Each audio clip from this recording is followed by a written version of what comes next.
Good afternoon, everybody. My New Year's gift to you is no opening statement. So, Happy New Year. to you too, Bob. Admiral, could you bring us up to date on the transition situation with regard to Ash Carter's surgery and the possibility of a confirmation hearing this month, and where he's working and that sort of thing? I'm not at liberty to discuss Dr. Carter's physical medical condition. You can understand I wouldn't be in a position to discuss that. I'd refer you to people that are representing him for that.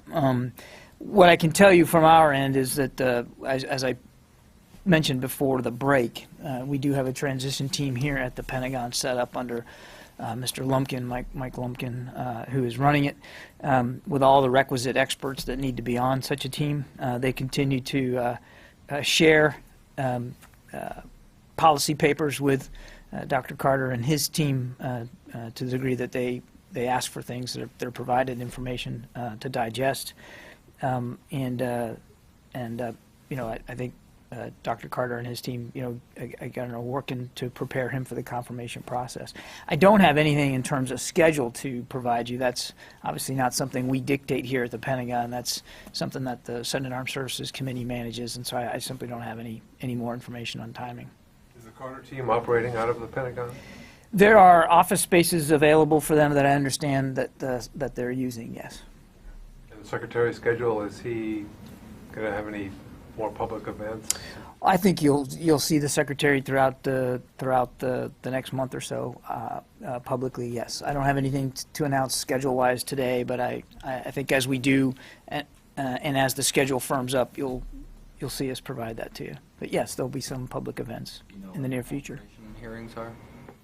No, I just said to Bob, I don't, and again, that wouldn't be for us to speak to here anyway. That would be for the Senate Armed Services Committee to talk to.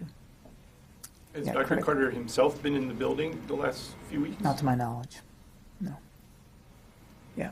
Just a question about if you can review in a short about military-to-military relationship between the U.S. and India in the last 2014, and what is the future, and finally, if this building, Pentagon, is playing any role as far as the upcoming visit of President Obama's visit to India as a special guest on the Republic Day of India. I don't have any announcements to make today in terms of visits to India or with respect to the President's visit. Obviously, we'll support whatever we can with respect to information for that visit, but I have nothing to announce today.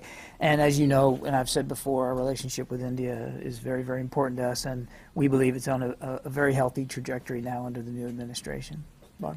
On ISIS, can you give us an update of your sense of where ISIS's relative strength is right now, what their momentum is, what impact at this point now after several months you feel the airstrikes have had against them? Mm-hmm. What are you seeing about ISIS on the ground now? I think the short answer to your question is that we very much see ISIL largely in a defensive posture inside Iraq, that whatever momentum that they had been enjoying has been halted, has been blunted.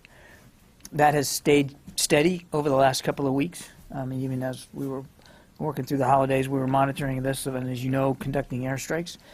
But nobody is taking that progress for granted. There are parts of, as you know, they still maintain control over Mosul. There are parts of Anbar that are still being contested, Ramadi in particular. They continue to threaten the city of Beiji. Very much want, as you know, ISF has control of the refinery. ISIL continues to dispute that ownership. And they continue to threaten Yazidis in and around Mount Sinjar. So it's very much a contested environment. But what we don't see, what we haven't seen in the last several weeks has been any renewed offensive moves by ISIL of any significance. They have largely taken a defensive posture in the last several weeks. You said, can you go back a minute? At what point, and just to use the words I believe I heard you use, momentum halted. Yeah. Talk about that a little bit. At what point did you see that, and what were the indicators that you saw? Also, what are you seeing inside Syria? What are you seeing with their foreign fighter recruitment? I couldn't give you a specific point at which we believe, well, geez, we've halted their momentum. It's come slowly and in various stages, but I think it's safe to say that over the last 3 to 4 weeks, we've been confident that that momentum has largely been blunted. Again, Barb, nobody's taken this for granted, and this is a very determined enemy. To your second question, they continue to be able to recruit. Their ideology is very attractive to a particular swath of young Muslim men around the world, and so again, we know that there's still a lot of work to do. And that's why we continue to work towards a train and equip program for Iraqi troops. As you know, we've got some Iraqi units that are undergoing some initial training right now. There's more work to be done. There's more trainers to flow in. So nobody's taken this for granted. But there wasn't a point on the calendar where we could say, this is the day that turned it. And we need to be prepared for in the future for renewed offenses by ISIL. We need to be vigilant for that. Not quite a tipping point yet, but I would not say that. I would not describe where we are in the campaign as a tipping point. We've been able to halt their momentum and that has remained the case for the last several weeks. But again, nobody's taken it for granted. in Iraq, but not Syria. In Iraq. Now in Syria, there's not as much kinetic activity going on in Syria. The Kobani still remains threatened, though in control by Kurdish forces, still remains threatened by ISIL.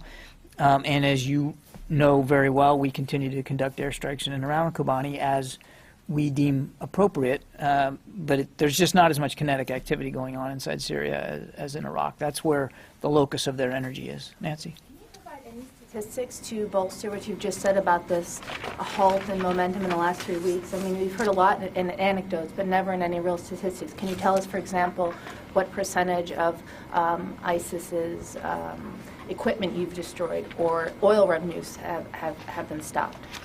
I don't have those figures handy, Nancy. I mean, I can try to go back and see if we can provide some more fidelity on this. I know we have in the past, and I'm sure CENTCOM is tracking some of those figures. So let me take that for the record rather than try to swag it from here and get back to you.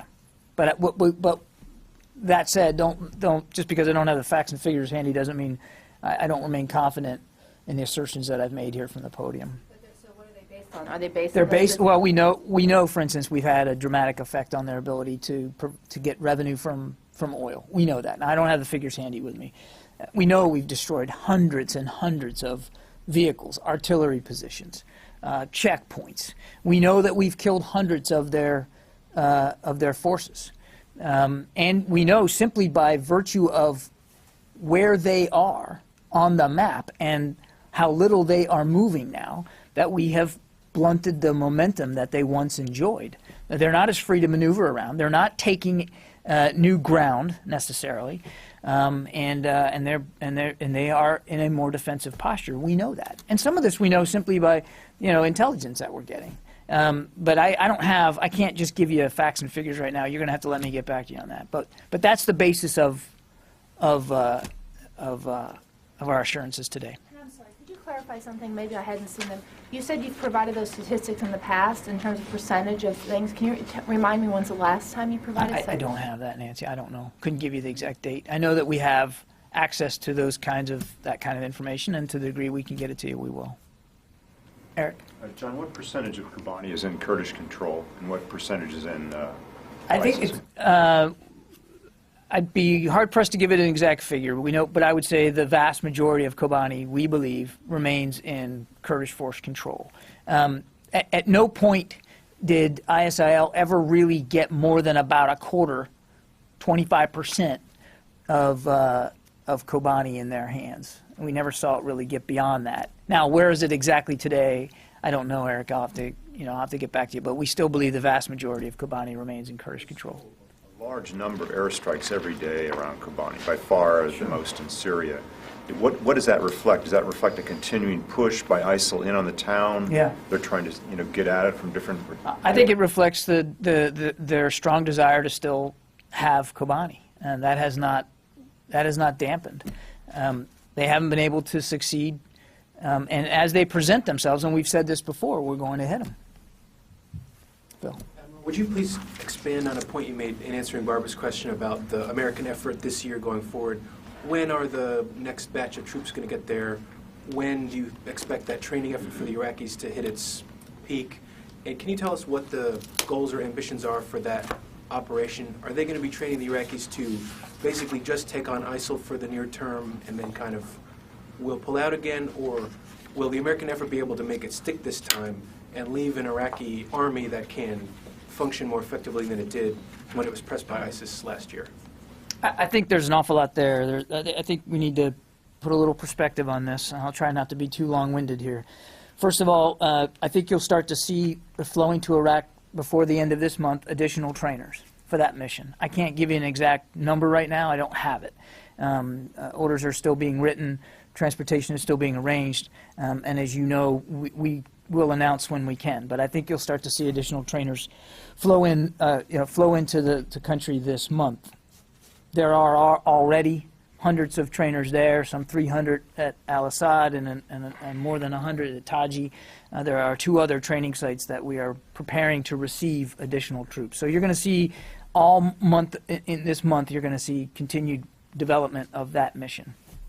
The mission is designed to train 12 total brigades, 9 of which are Iraqi, 3 of which will be Kurdish. We've talked about this before. Those 3 will likely be trained up north in Erbil, obviously, and the 9 Iraqi brigades down in the 3 southern bases. That training has already started, again, as you know, on a limited scale, but it is by design a limited train, advise, and equip mission. 9 total brigades is where we're going to start. Now, this is a start, Phil. That doesn't mean that's where it's going to end. That doesn't mean that's the sum total of it. But we have to start somewhere, and that's where we're starting with. I also want to point out that we're not trying to build an army from the ground up here. Many of these units are well-trained. So it's a mixed bag. Some need more training than others, and that's part of the work that our trainers have to get to when they get on the ground and to kind of see, what are the needs. And they'll adjust the training commensurate with the skills and capabilities of the units that they're working with. So this isn't about rebuilding the Iraqi army. It's about trying to make more professional, make more capable, make more competent on the battlefield those units that are there and that are in the fight. This is Iraqi's army. This is their country. I think sometimes we forget that. This is a sovereign state. They've invited us in to kind of help them deal with this threat. Not kind of help them. They've invited us to come in and help them deal with this threat, this very real threat that they have, and we're doing what we can. So your expectation is when one of these brigades is finished training, it could need additional assistance or additional training down the line after the coming engagements against ISIL? That's certainly possible. But our focus right now is on getting these initial 9 brigades to a better level of battlefield competence. And again, each one comes at this with different history, different experience, different capabilities. We have to factor that in. How big are those brigades again? I don't have an exact figure. It's a few thousand, but I don't have an exact number. Again, I maybe talk to the Iraqi army about their force sizes. Yeah. You've heard about setbacks that IS has suffered in northern Iraq and some other spots. What's happening in eastern Iraq? They've also lost some territory there. Is that? There's been some give and take in eastern Iraq, Dan, nothing of great significance. Most of the effort that we see by ISIL remains to the north and to the west. That has not changed.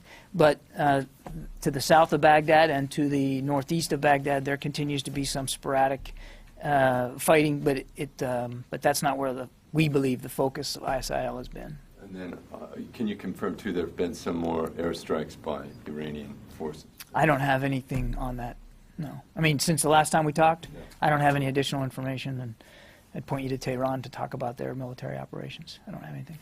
On Kobani, there were some media reports early today that Kurdish forces had retaken something called the security quarter, where the police headquarters was, and other government buildings. Is that something you were tracking? Is that considered significant in any way? Is that something that you thought was positive development, or is that... It's the first I've heard of it, Julian, so I don't have anything to really add to that. As I said, we still believe Kobani is being held largely by Kurdish forces. It remains contested. ISI also wants it back. So let me go back and see if I can corroborate that report. This is the first I'm hearing of it. Jen? John, has the Secretary been made aware by either the Air Force reaching out to him of their concerns that they are short of drone pilots or drones themselves? Is that something that has been brought to the Secretary's attention? And if so, what's being done about it? I'm not aware that a specific point has been made to the Secretary regarding that that issue. I mean, I've seen the press reports on it. The Secretary has certainly seen that press report. But I'm not aware of any specific information that's been brought to his attention on that. More broadly, he's certainly aware of the importance of unmanned systems operationally, and the importance of keeping a trained professional cadre of people available to maintain and to operate those unmanned systems. It's something that's very much on his scope, very much high on his priority list. But I'm not aware of a specific report about that specific news article. Are the press reports true? I'd have to point you to Air Force. I mean, this is as I read the article, it was about a memo written, an intra-Air Force memo that I simply can't speak to from here. I don't know. But is the Secretary concerned about a shortage of drones or drone teams to conduct the fight? I would just say more broadly, the Secretary is concerned about maintaining a trained, professional, ready cadre of individuals who can maintain and operate these very important systems. I mean, they have certainly proven their worth over the last 13 years of war, and he's committed to making sure that we continue to put into the field a ready, able fleet of unmanned systems. Yes, in the back there. Admiral, you said in response to Nancy's question with numbers that we know that hundreds of ISIL fighters have been killed. Can you be more specific on that number? And also, can you give us any idea of civilians killed in the airstrike campaign? I cannot give you a more specific number of how many ISIL fighters. We just know it's hundreds, several hundred. It's not. I'd like to make 2 points. First of all, we don't have the ability to count every nose that we schwack. Number 2, that's not the goal. That's not the goal. The less of these guys that are out there, certainly that's the better. But the goal is to degrade and destroy their capabilities. And we're not getting into an issue of body counts.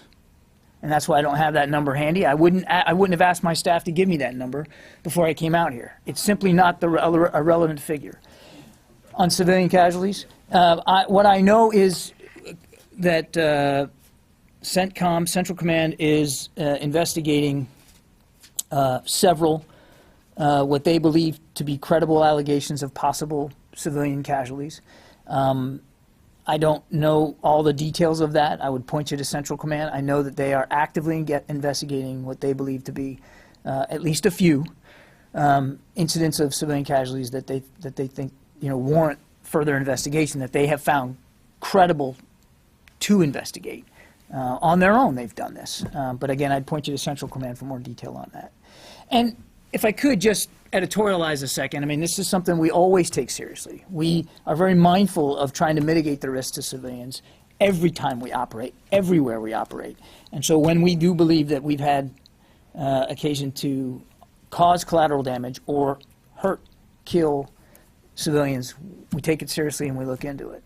It matters to us. John? Kirby, there have been a number of coalition airstrikes near al-Assad. Can you say how close ISIL fighters have gotten to the base where U.S. trainers are located? Well, certainly close enough to fire unguided rockets and mortars, and you don't have to be very far away to do that. But I couldn't give you an exact yardage, John. I mean, these are what we call unguided and unobserved events. In other words, these guys pull up, they fire a mortar or a rocket, and then they pull away. And they're not waiting to see the results, and they're not aiming at anything in particular. It is also a huge base, roughly the size of Boulder, Colorado, 25 square miles. Many of you have been to Al-Assad. You know how vast it is. So simply firing a rocket or a mortar onto Al-Assad property doesn't constitute a major significant threat to our forces or the Iraqi forces that are there. That said, I'm not diminishing the potential risk that exists from this. Obviously, that's something we're always mindful of. And I would also point out to you, way back when we said we were going to start doing training at these force sites, and we talked about it for weeks after that we didn't put anybody on those bases because we were doing force protection site surveys and making enhancements to the facilities to try to do the best we could to protect our people and the Iraqi units that are training there. Just a quick follow-up. Do you know when the trainers will arrive at these other 2 sites where the training hasn't started yet? I don't, and I think I answered that, I think it was to Phil. I mean, I think you're going to start to see additional trainers flow in throughout the course of this month and probably into next month as well. I don't have announcements to make today specifically with units that are heading that way, but as we can and as they get there, we'll certainly let you know. Yes. Is there anything you can tell about the agreement reached with Turkey for training Syrian rebels, and could you give us a broader update on where that part of the training program is? Has the vetting begun, or are the sites ready? Sure. So what I can tell you is that we continue to coordinate and plan joint efforts for training and equipping for moderate Syrian opposition forces with Turkey. So those discussions are ongoing. I don't have anything to announce today. I think that the statement you saw come out of the Ministry of Foreign Affairs yesterday is a good sign, a positive sign that things are moving in the right direction with respect to getting this train and equip program up and running. We're also working very closely with our interagency partners and some foreign partners to identify potential recruits. That process is very active right now. There are groups, opposition groups, that General Nagata and his team are talking to as we speak to try to divine from that individual recruits. We're not at that stage right now. But that process of talking to the groups goes on. So no training has started yet. As you know, we've got 3 countries that have agreed to sponsor sites. Turkey, I just talked about that. Qatar and, of course, Saudi Arabia.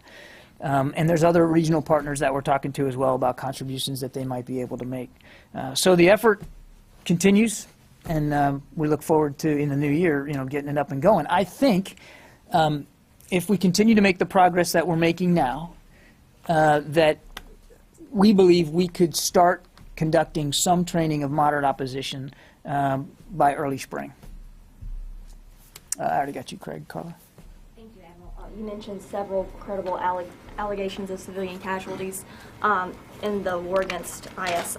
Who's making these allegations? Which credible organizations are making them, and how many casualties are we talking about that are being investigated?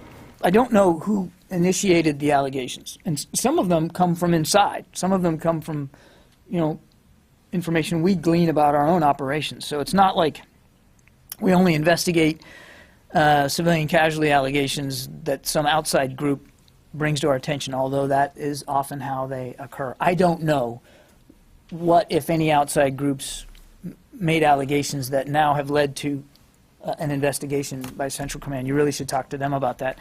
But I would tell you, and this is not a small point, I mean, it's not that we just launch an investigation every time somebody alleges civilian casualties. We do our own sort of pre-investigative work as well. Central Command does this. They have a very measured, deliberate process for this, where they take every allegation is considered.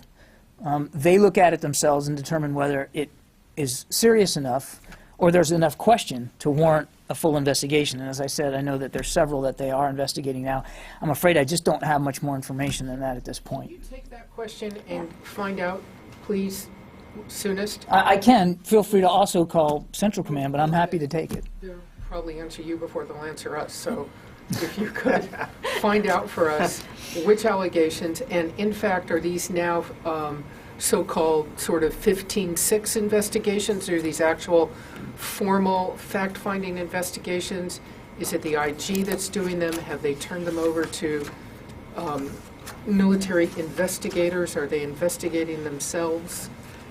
When did these start? Yeah, let me try to get back to you. But again, feel free to call Central Command too about their operations. Can you say if it's Syria or Iraq or both? I don't know.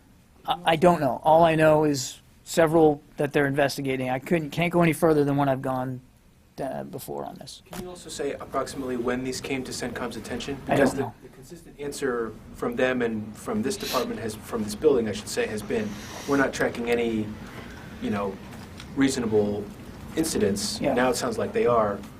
When did these come to light? Don't know. Yeah, Jim. And when you mentioned the air campaigns blunted the momentum of ISIS at this point now. Not just the air campaign, Jim. The activities and operations by the Iraqi security forces and Kurdish forces on the ground. Let's not forget that. This isn't all just about airstrikes. Right. And I wanted to follow on that a little bit. Is there a new sense or any sense of when the Iraqi security forces will be capable of sort of the deliberate offensive that will allow large swaths of territory to be retaken? They have already undertaken offensive operations throughout the fall, and we've talked about that. Beji, Mount Sinjar just recently, out in Anbar, particularly around Fallujah. I mean, they have already reached outside themselves and gone on the offense against ISIL. Now, it's been with some mixed success, no question about that. I think what you're probably getting at is Mosul, which is what most everybody's interested in, and I don't have an update for you on that. We've all talked about the fact that Mosul remains key terrain, that an offensive against Mosul will be an important, significant step forward against ISIL. There is a campaign plan, an Iraqi campaign plan that we are operating to support. We're not running it, it's theirs.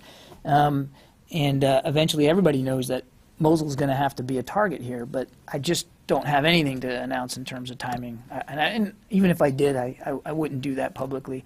Again, it's not our plan, it's the Iraqi plan. Yeah. Any update you can give on the Air Asia search, what the Sampson and Fort Worth are up to, and any talk of more assets going into that area as the search continues? Sure. There's no additional assets are en route to the Air Asia search at this time. That could change. Search and rescue and recovery and salvage operations always do change over time, so I certainly wouldn't rule it out. But right now, our support consists solely of those two ships, the USS Sampson and the USS Fort Worth. Sampson continues to fly aerial search and recovery missions with their two embarked helicopters round the clock virtually. Now, their success at recovering debris and bodies changes, of course, with the weather and the sea state, which, as you know, can be quite varied this time of year in the Java Sea.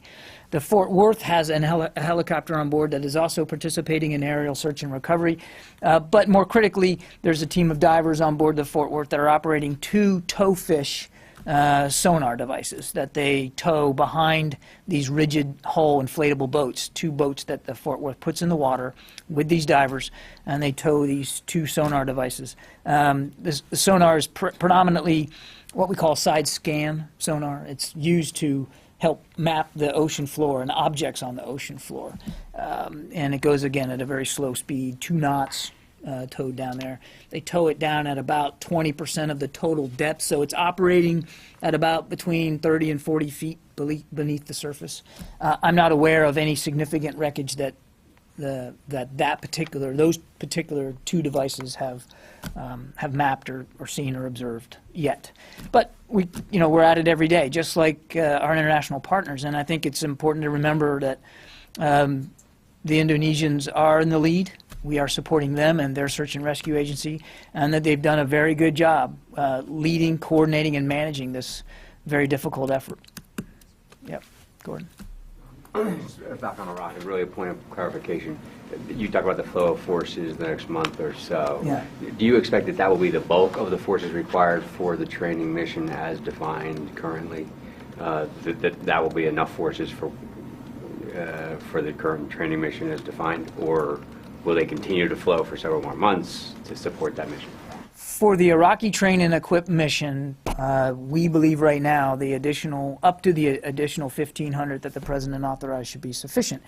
I might remind you that as we get going on the Syria train and equip mission, and there are international partners that are helping us with both, but there may be manpower requirements, U.S. manpower requirements that you should look for as we get that program up and going as well. Now that's not in Iraq, of course, but there will be additional manpower requirements for that. But the up to 1,500 probably will be flowing in between January and February, and probably that will be... I think you'll start, my sense is you will start to see the bulk of the additional trainers to support the Iraqi train and equip mission to enter the theater over the next 4 to 6 weeks.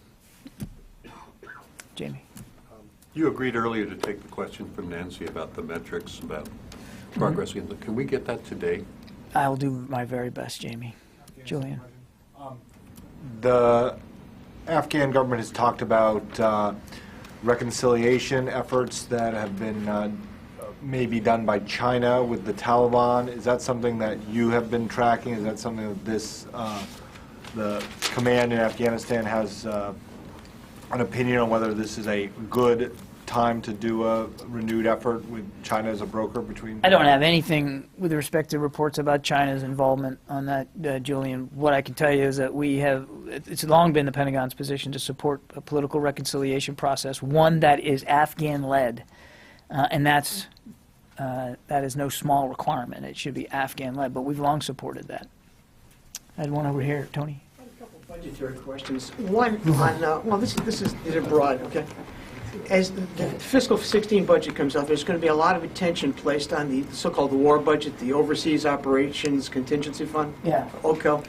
As the U.S. draws down on Afghanistan, there's going to be an expectation of a real drop in that request. Can you give some sense of how many years the Pentagon thinks it's going to be needing a so-called OCO?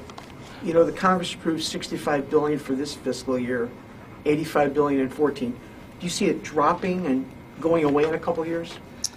The short answer to your question is, can I give you a sense? Is no, I can't. And that's not to be glib or to be dismissive, but the truth is, Tony, as you know, we are at work now on the very early stages of preparing a 2016 budget, which is about to go, and then, of course, working on 2017. And so I wouldn't get ahead of the work that's being done on that. As you also know, overseas contingency funding is always a part of that budget submission, so I can assure you that we're working hard on it, but I wouldn't get ahead of the process right now and try to give you an estimate. Well, I get a sense of, does the Pentagon feel it's going to have to ask for an OCO fund over the next 3 or 4 years, even as we pretty much diminish our involvement in Afghanistan? Without getting into quantifying it, I think it's safe to assume that we are planning to factor into the budget process right now overseas contingency funding. But I wouldn't get into what that number might look like now. And just because it went down over the last 2 years, I don't think that it's logical to assume, and I wouldn't want to get ahead of any process that it's going to be even smaller still by some degree. I wouldn't go there yet. And then a separate budget question. The largest economic story in the world right now is the impact of the drop in oil prices. Has the Pentagon started to quantify the savings it may realize in its 2016 and 2017 oil contracts? Not yet, Tony. I think it's going to be May or June before we're able to kind of give any estimate of how much savings there might have been. Most of the contracts we're operating off of right now were set at older prices. And so it's just too soon to tell now with the new drop and contracts that are now being let based on these new prices, what kind of savings may be achieved in the coming months. But I think we'll have a better sense by the middle of the year. Craig. I'd like to ask about Somalia. As you know, there was a U.S. airstrike recently that killed an intelligence leader for al-Shabaab. It's a second fatal airstrike. Godani was killed a few months ago. Is there any indication that al-Shabaab represents an enhanced threat to U.S. interests on their own? Is that what's driving this, or is this better intelligence on their whereabouts and they're just key leaders of the group? Well, each strike you take is based on individual factors. I wouldn't try to divine a trend here, Craig. Al-Shabaab remains a threat. We've long talked about that. They've certainly made known their connections to Al-Qaeda and their desire to deepen those connections, and the threat that they pose not only to people in the region but Western targets as well. So the way I'd put it is we've been very clear about what we're going to do when we have actionable intelligence against legitimate terrorist targets, and you're going to continue to see us act on that intelligence in the best way that we can. So just because there's been a couple recently doesn't mean that you're going to see some huge uptick. Then again, I wouldn't at all dismiss the notion that there could be, and that there will be, future strikes against legitimate terrorist targets from Al-Shabaab. Any more specific assessments on what effect those strikes may have had on the group's ability? Well, I think we're still assessing the results of these strikes, but clearly when you go after targets that have significant leadership responsibility, such as the two that you've mentioned, you're going to have a significant impact on their ability to communicate, coordinate, operate, finance themselves. All that's factored into it. In fact, that's part of the calculus that goes into the decision to strike or not to strike, is the legitimacy of the target and the significance of the individual.